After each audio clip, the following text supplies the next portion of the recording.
उपस्थित सज्जनों,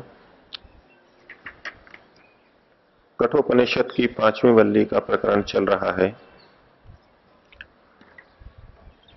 प्रारंभ के 7 श्लोकों में मुख्यतः आत्मा और कुछ परमात्मा का विषय बताकर यमाचार्य अब परमात्मा के विषय में कुछ बातें बता रहे हैं। 8वें श्लोक के अंदर वो कहते हैं, य एष सुप्तेषु जागर्ति कामं कामं पुरुषो निर्मिमाणः तदेव शुक्रम तद्ब्रह्म तदेवामृतमुच्यते तस्मिन् लोकाः श्रिताः सर्वे तदुनात्येति कश्चन एतत् वैतत्। अंततो गत्वा परमात्मा तक पहुंचाना चाहते हैं कि ये परमात्मा तत्व क्या है। एतत् वैतत्, यही वह परमात्मा तत्व है। कैसा है वो परमात्मा तत्व? तो पहली पंक्ति में कहा, यह एषः पुरुषः, जो यह पुरुष है, इस पुरी के अंदर जो रहता है, इस पुरी में भी रहता है, वह पुरुष। कामम कामम निर्मिमाणः, कामनाओं के अनुसार विविध भोगों को बनाता हुआ, कामनाओं के अनुसार विविध भोगों को बनाता हुआ। जीवात्माओं की कामना के अनुसार जीवात्मा जिन भोगों को प्राप्त करना चाहता है, उसकी जो इच्छाएं हैं, उसको पूरा करने के लिए उसके अनुसार भोगों को निर्मिमाणः, बनाता हुआ, लगातार बनाता हुआ, जीवात्माओं के लिए भोग अपवर्ग की व्यवस्था करता हुआ, सुप्तेषु जागर्ति, सोते हुओं में जैसे वो जग रहा है। जिस समय हम सो जाते हैं, जिस समय हमें प्रतीत होता है कि कामनाओं से रहित हो गए हैं, भोगों की इच्छा अब मन में नहीं रही, सुषुप्ति अवस्था। सुषुप्ति अवस्था को इसीलिए समाधि के तुल्य भी माना जाता है। समाधि सुषुप्ति मोक्षेषु ब्रह्म रूपता। राग रहित, भोगों की इच्छा से रहित स्थिति सुषुप्ति में होती है। तो जिस समय हम सो जाते हैं,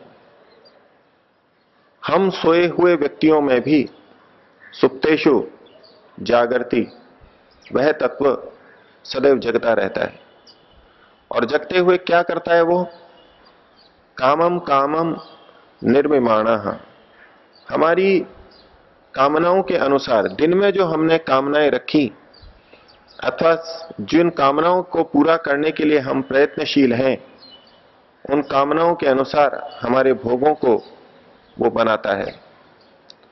हमें अन्न चाहिए तो हमारे सोने पर भी परमात्मा पौधों के अंदर, फसल के अंदर अन्न को उत्पन्न करता रहता है। हमें वृष्टि चाहिए, जिस समय हम सो जाते हैं उस समय भी परमात्मा की व्यवस्था से भाप बनती रहती है और वृष्टि की तैयारी होती रहती है। हमें शुद्ध वायु चाहिए, जिस समय हम सो जाते हैं उस समय भी परमात्मा के द्वारा ये कार्य, वायु के शोधन का कार्य उसकी व्यवस्था के अनुरूप चलता रहता है। तो जिस समय हम सो जाते हैं, जिस समय हम स्वयं अपनी कामनाओं की परवाह नहीं करते, हमारी कामनाओं को हम समझ नहीं रहे होते हैं या हमारी कामनाएं उद्बुद्ध नहीं होती हैं, जिस समय हम अपने हित की बात को सोच तक नहीं रहे होते, जिन प्रयत्नों को हम करना चाहते हैं उनको नहीं कर रहे होते, समस्त कामनाओं को भूल से जाते हैं, जैसे कि वो हमारी कामनाएं ही ना हो। उन समस्त चिंताओं को भूल से जाते हैं जो चिंताएं हमारी हैं, लेकिन जब हम अपनी कामना और चिंता को भूल जाते हैं, उस समय भी वो परमात्मा जगता रहता है, हमारे लिए जगता रहता है। परमात्मा कभी सोता नहीं, और वो जगते हुए निठल्ला नहीं बैठा रहता, उसका कार्य तब भी चलता रहता है। और उसका कार्य है कामम कामम निर्मिमाण, हमारी कामनाओं के अनुरूप हमारे भोगों को वो बनाता रहता है। हम शरीर की पुष्टि चाहते हैं, हम सो जाते हैं, तब भी हमारा शरीर पुष्ट होता रहता है। हम थकान को दूर करना चाहते हैं, हम तो निद्रा का यत्न करके सो गए, अब सोते समय हम कुछ नहीं कर रहे, लेकिन परमात्मा इस समय भी हमारी थकान को दूर कर रहा है, हमारी कोशिकाओं को नया जीवन प्रदान कर रहा है। तो जिस समय हम अपनी इच्छाओं से रहित हो जाते हैं, अपनी चिंता नहीं करते, अपने बारे में सोचते तक नहीं, उस समय भी वो परमात्मा हमारे बारे में सोचता रहता है। सदैव वो हमारे हित के लिए सोचता रहता है, ऐसा वो ब्रह्म है। तो यह एषा सुप्तेषु जागृति कामम कामम पुरुषो निर्मिमाणः। तो इस सब के माध्यम से परमात्मा की कृपालुता, हमारे ऊपर दया, इसको यमाचार्य बताना चाह रहे हैं। हमें अपनी जितनी चिंता है उससे अधिक चिंता परमात्मा को हमारी है। जिस प्रकार से छोटा बच्चा, शिशु इधर उधर गतिविधि करते हुए अपने बारे में कुछ सोचता है, अपनी कुछ चिंता करता है, मेरे को ये चाहिए, मेरे को ये खाना है, लेकिन जिस समय वो सो जाता है, जिसको उस समय अपनी इच्छाओं का कुछ पता नहीं रहता, उस समय भी उसकी माता उसकी कामना की पूर्ति के लिए, उसके हित के लिए चिंतन करती रहती है, जागती रहती है, व्यवस्था करती रहती है। तो इसी प्रकार परमात्मा भी सतत हमारी चिंता करता है, हमारे विषय में सोचता है, हमारे विषय में व्यवस्था करता रहता है। साधक के लिए ये भाव मन में रखना साधना की प्रगति के लिए आवश्यक और बहुत उपयोगी है। इससे परमात्मा के प्रति कृतज्ञता का भाव हमारे अंदर उत्पन्न होता है, हम उसके प्रति समर्पित होते हैं, श्रद्धान्वित होते हैं, और उसके नियमों को, आदेशों को हम अधिक श्रद्धा से पालने को तत्पर होते हैं, उसके पूरे आदेशों को पालन करने के लिए प्रवृत्त होते हैं। तो परमात्मा की कृपा हमारे ऊपर सतत विद्यमान है, और हम जो कभी सोच लेते हैं कि हमारी प्रगति नहीं हो रही या हमारा कुछ उद्धार नहीं हो रहा, पता नहीं परमात्मा हमारी सुन भी रहा है या नहीं, हम जो स्तुति प्रार्थना कर रहे हैं वो परमात्मा तक पहुंच भी रही है या नहीं। तो यमाचार्य कह रहे हैं वो तो सदैव हमारे लिए ही कार्यरत है, हमारे हित के लिए ही लगा हुआ है। इतना विश्वास, इतना दृढ़ विश्वास साधक के मन में होना चाहिए। और उस परमात्मा के गुण धर्मों को बता रहे हैं। तदेव, वही परमात्मा जिसका ऊपर वर्णन किया, जो सतत हमारी चिंता कर रहा है, वो कम शक्ति वाला या असमर्थ व्यक्ति नहीं है जो हमारी केवल चिंता कर रहा है, केवल हमारे बारे में सोच रहा है। वो समर्थ भी है। उस बात को बताने के लिए आगे विशेषण दिए, तदेव शुक्रम तद ब्रह्म तदेव अमृतम उच्यते। वही परमात्मा शुक्र है, प्रकाशशील है, ज्ञान स्वरूप है, शुद्ध स्वरूप है, बल स्वरूप है। वो निर्बल, ज्ञान से रहित नहीं है। वो ऐसा अज्ञानी नहीं है कि हमारे कल्याण की भावना करते हुए भी हमारा अकल्याण कर दे। जैसा कि अज्ञानी माता पिता बच्चों का अहित कर देते हैं, कल्याण की भावना रखते हुए भी, हित की भावना रखते हुए भी अज्ञानतावश बच्चों का अहित कर देते हैं। परमात्मा कल्याण की भावना भी रखता है और ज्ञान से परिपूर्ण है, शुक्र है, वो कभी हमारा अहित नहीं कर सकता।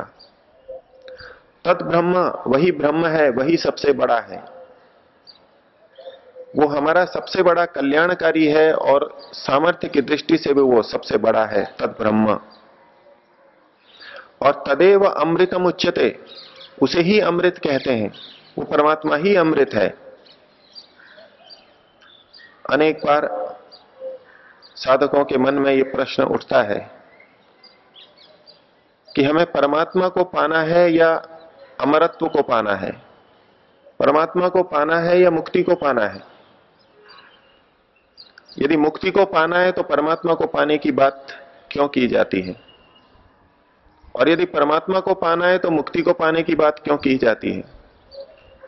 तो यमाचार्य कह रहे हैं तदेव अमृतम उच्यते, उसी को अमृत कहा जाता है, वही अमर तत्व है। अमरता की प्राप्ति, मुक्ति की प्राप्ति परमात्मा की प्राप्ति ही है, परमात्मा की प्राप्ति ही मुक्ति की प्राप्ति है। ये दोनों एक ही बातें हैं। तो तदेव शुक्रम तत् ब्रह्म तदेव अमृतम उच्यते, उसे ही हमें प्राप्त करना है। संसार में ऐसा हो सकता है कि जो हमारा कल्याण करते हैं, हमारा हित करते हैं,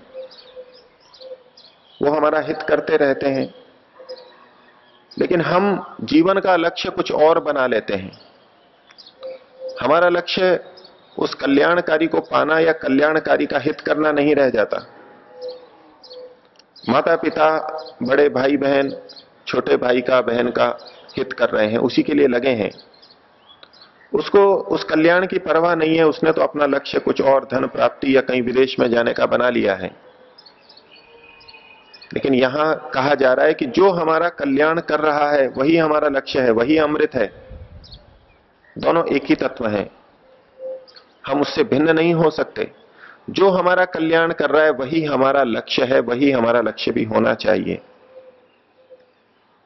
और परमात्मा की महत्ता बताते हुए कहा तस्मिन् लोकाः श्रिताः सर्वे, उसी परमात्मा में समस्त लोक आश्रित हैं, उसी के आधार पर समस्त लोक यानी समस्त प्राणी और समस्त ग्रह उपग्रह लोक लोकांतर आश्रित हैं। अनेक बार प्रश्न उठता है कि हमारा आश्रय तो ये भूमि है, इस भूमि का आश्रय क्या है?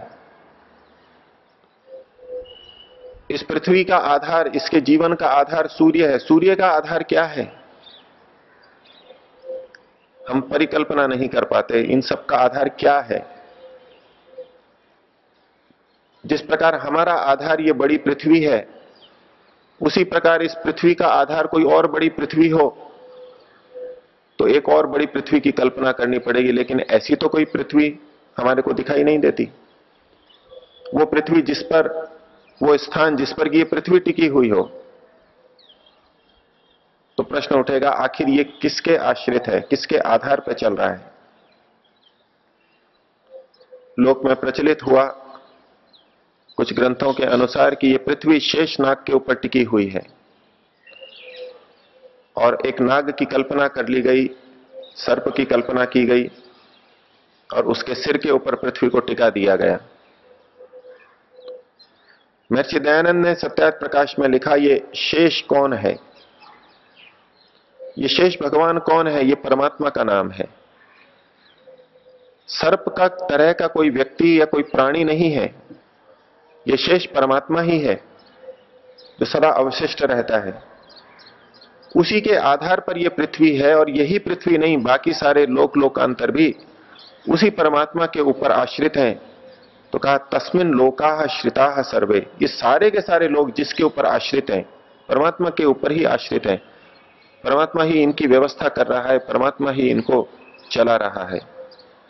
इतनी बड़ी महत्ता साधक के मन में स्थापित की जा रही है ताकि वो परमात्मा के प्रति श्रद्धान्वित हो सके, समर्पित हो सके। और कहा कि ठीक है, परमात्मा पे ये सब आश्रित हैं, तो क्या ये इसके नियमों का उल्लंघन कर सकते हैं? जैसे बच्चे माता पिता पे आश्रित होते हुए भी माता पिता के नियमों का उल्लंघन कर देते हैं, कर सकते हैं, तो ये सारे लोक लोकांतर भले ही परमात्मा पर आश्रित हों, परमात्मा इनकी व्यवस्था कर रहा हो, लेकिन क्या ये लोक, ये प्राणी परमात्मा का अतिक्रमण कर सकते हैं? तो कहा कि नहीं। तत् उ न अत्येति कश्चन। निश्चय ही उस परमात्मा का अतिक्रमण कोई नहीं कर सकता, कोई लोक नहीं कर सकता, कोई प्राणी नहीं कर सकता। तत्व न अत्येति कश्चन, कश्चन कोई भी व्यक्ति, कोई भी लोक, तत्व न अत्येति उसका अतिक्रमण नहीं कर सकता। परमात्मा सबका आश्रय है, इसके साथ साथ वो इतना शक्तिशाली भी है कि उसका अतिक्रमण कोई नहीं कर सकता। परमात्मा के नियमों का, परमात्मा की व्यवस्था का कोई अतिक्रमण नहीं कर सकता।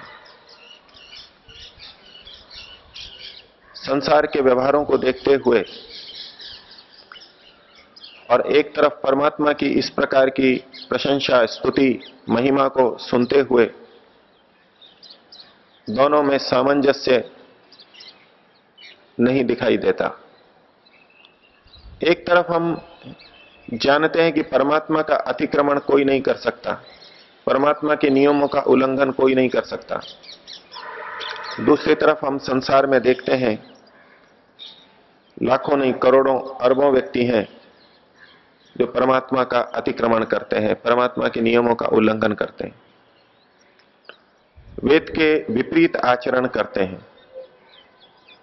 और लाखों करोड़ों अरबों दूसरों की छोड़िए, हम स्वयं अपने जीवन को देखें तो हम भी विभिन्न विषयों में परमात्मा के नियमों का, परमात्मा के अनुशासन का उल्लंघन करते रहते हैं, उसकी आज्ञा का उल्लंघन करते रहते हैं। लेकिन यमाचार्य कह रहे हैं कि परमात्मा का अतिक्रमण कोई नहीं कर सकता। समझने की बात यह है कि जिसको हम परमात्मा का अतिक्रमण समझ रहे हैं, परमात्मा की आज्ञाओं का उल्लंघन समझ रहे हैं, वो वस्तुतः परमात्मा के द्वारा, परमात्मा की व्यवस्था से ही हमको दी हुई कर्म की स्वतंत्रता है।